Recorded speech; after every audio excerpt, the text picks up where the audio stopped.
Pregnancy में भी period होते हैं क्या? अगर आपको प्रेगनेंसी में ब्लीडिंग हो रही है तो उसका कारण क्या है? आपको कब चिंता करने की ज़रूरत है और आपको कब डॉक्टर से मिलना चाहिए? हेलो फ्रेंड, स्वागत करती हूँ आपका एक और नई वीडियो में।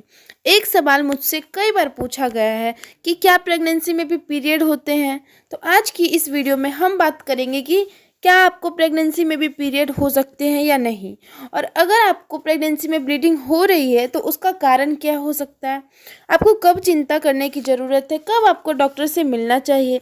तो आप हमारे इस वीडियो को पूरा ज़रूर देखें, वीडियो को कहीं से भी स्किप ना करें। प्रेगनेंसी से रिलेटेड और भी वीडियो को देखने के लिए आप हमारे चैनल को सब्सक्राइब ज़रूर करें। तो चलिए बात करते हैं कि क्या प्रेगनेंसी के दौरान पीरियड होते हैं। ये सवाल ज़्यादातर उन महिलाओं के दिमाग में आता है जो महिलाएं पहली बार प्रेगनेंसी कंसीव करती हैं, क्योंकि उन्हें ये नहीं पता होता है कि कई महिलाएं को प्रेगनेंसी के दौरान ब्लीडिंग होती है। प्रेगनेंसी के दौरान महिला के प्राइवेट पार्ट से कई बार ब्लीडिंग होती है, जिसको वो अपना पीरियड समझने लगती है। लेकिन प्रेगनेंसी के दौरान अगर आपके प्राइवेट पार्ट से कोई भी ब्लीडिंग हो रही है तो उसको पीरियड नहीं बोला जा सकता है। तो चलिए सबसे पहले समझते हैं कि पीरियड होता क्या है। देखिए, महिला की ओवरी एक अंडा को बनाती है और वो फैलोपियन ट्यूब में जाता है। जैसे ही अंडा फैलोपियन ट्यूब में आता है वैसे ही आपका शरीर बॉडी बेबी के डेवलपमेंट के लिए तैयारी शुरू कर देता है, चाहे आपको प्रेगनेंसी हो या नहीं हो। तो उस कंडीशन में यूट्रस के अंदर एक लाइनिंग तैयार होती है। अब अगर ऐसे में आप रिलेशन मेंटेन करती हैं और आपको प्रेगनेंसी कंसीव हो जाती है तो ये अंडा फर्टाइल हो जाता है और फैलोपियन ट्यूब से निकलकर यूट्रस की लाइनिंग में चिपक जाता है। लेकिन आपने कोई भी रिलेशन मेंटेन नहीं किया तो उस कंडीशन में ये लाइनिंग धीरे धीरे ख़राब हो जाती है और यही ब्लीडिंग के तौर पे बाहर निकलती है, जिसको कि हम पीरियड्स बोलते हैं। तो ये बात तो सीधा सीधा साबित हो जाती है कि पीरियड आपको तभी तक होती है जब तक आपको प्रेगनेंसी कंसीव नहीं हो जाती है। लेकिन जैसे ही आपकी प्रेगनेंसी कंसीव हो जाती है, यानी कि जब महिला का अंडा फर्टाइल हो जाता है, उसके बाद ये अंडा फैलोपियन ट्यूब से निकलकर यूट्रस की लाइनिंग में चिपक जाता है और जब ये चिपकता है तो थोड़ा सा यूट्रस की लाइनिंग को खुरेदता है, जिसकी वजह से आपको इम्प्लांटेशन ब्लीडिंग होने लगती है और इसी को महिला पीरियड समझने लगती है। चलिए अब समझते हैं कि आपको प्रेगनेंसी के दौरान ब्लीडिंग होती क्यों है।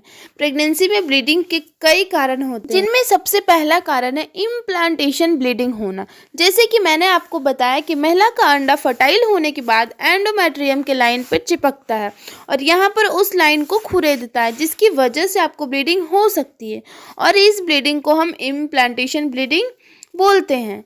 ये इतनी हल्की होती है कि कई बार अगर आप ध्यान ना देंगे तो आपको पता भी नहीं चलेगा कि आपको ब्लीडिंग हुई थी या नहीं। कई बार कुछ महिलाओं में ये ब्लीडिंग काफ़ी तेज होती है। ये ब्लीडिंग 1 से 2 दिन तक चल सकती है, लेकिन इतनी ज़्यादा नहीं होती जिसे कि आप पीरियड का नाम ले सकते हैं।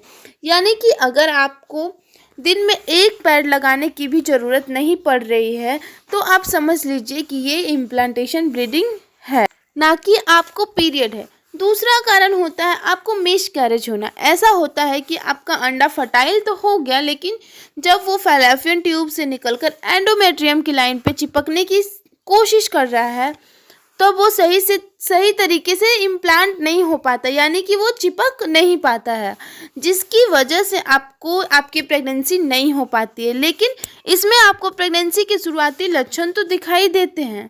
आपको लगेगा कि आपको उल्टी आ रही है, मतली आ रही है, थकावट महसूस हो रही है, ये सारी चीज़ें फील होंगी। लेकिन उसके बाद आपको पीरियड्स आ जाएंगे या फिर जिसको हम मिसकैरेज बोलते हैं, तो मिसकैरेज हो जाएंगे। तो ये भी एक कारण होता है जिसकी वजह से आपको प्रेगनेंसी में ब्लीडिंग होती है। तीसरा कारण हो सकता है इक्टोपिक प्रेगनेंसी होना।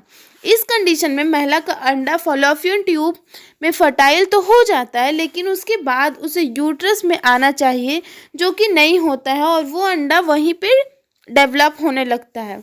शुरुआती 1 महीने में ये अंडा फैलोपियन ट्यूब के अंदर ही रह सकता है, वहाँ पे डेवलप भी हो सकता है, जिसकी वजह से आपको हल्का हल्का दर्द हो सकता है, लेकिन समय के साथ से फट जाता है, जिसकी वजह से आपको ब्लीडिंग हो सकती है और ये जानलेवा भी होता है। चलिए अब बात करते हैं आपको कब चिंता करना चाहिए। तो अगर आपको प्रेगनेंसी कंसीव की है और प्रेगनेंसी के दौरान आपको इम्प्लांटेशन ब्लीडिंग हुई है, तब तो आपको चिंता करने की बिल्कुल भी ज़रूरत नहीं है।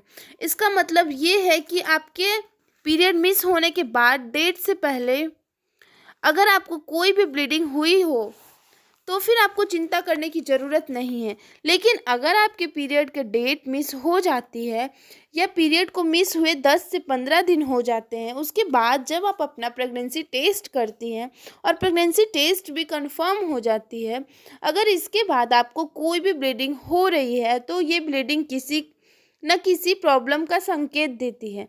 चलिए अब बात करते हैं कि आपको डॉक्टर से कब मिलना चाहिए। एक बार जब आपकी प्रेगनेंसी कंफर्म हो जाती है और उसके बाद जब आप अर्ली प्रेगनेंसी स्कैन करवाती हैं, यानी कि आपको अल्ट्रासाउंड में बच्चे की दिल की धड़कन दिखाई दे जाए, उसके बाद अगर आपको कोई भी ब्लीडिंग हो रही है तो आपको डॉक्टर से तुरंत संपर्क करना चाहिए। अगर आपको ब्लीडिंग हुई है उसके बाद ब्लीडिंग रुक गई है तो आपको डॉक्टर से मिलना चाहिए। उनको बता देना चाहिए कि आपके साथ ऐसा हुआ है। इसके बाद डॉक्टर जांच करके पता लगा लेंगे कि आपका मिसकैरेज तो नहीं हुआ है या फिर आपकी एक्टोपिक प्रेगनेंसी वगैरह तो नहीं है। आपको कोई भी ब्लीडिंग प्रेगनेंसी कंसीव करने के बाद होती है तो आपको अपने डॉक्टर से ज़रूर कंसल्ट करना चाहिए। उम्मीद है कि अब आपको पता चल गया होगा कि प्रेगनेंसी के दौरान आपको पीरियड्स नहीं होते हैं और प्रेगनेंसी के दौरान अगर ब्लीडिंग हो रही है तो फिर आपको क्या करना चाहिए। उम्मीद करती हूँ आपको हमारी ये वीडियो पसंद आई होगी। अगर वीडियो अच्छी लगी तो वीडियो को लाइक करके अपने दोस्तों के साथ शेयर कीजिएगा और हाँ, हमारे चैनल को सब्सक्राइब ज़रूर कीजिए।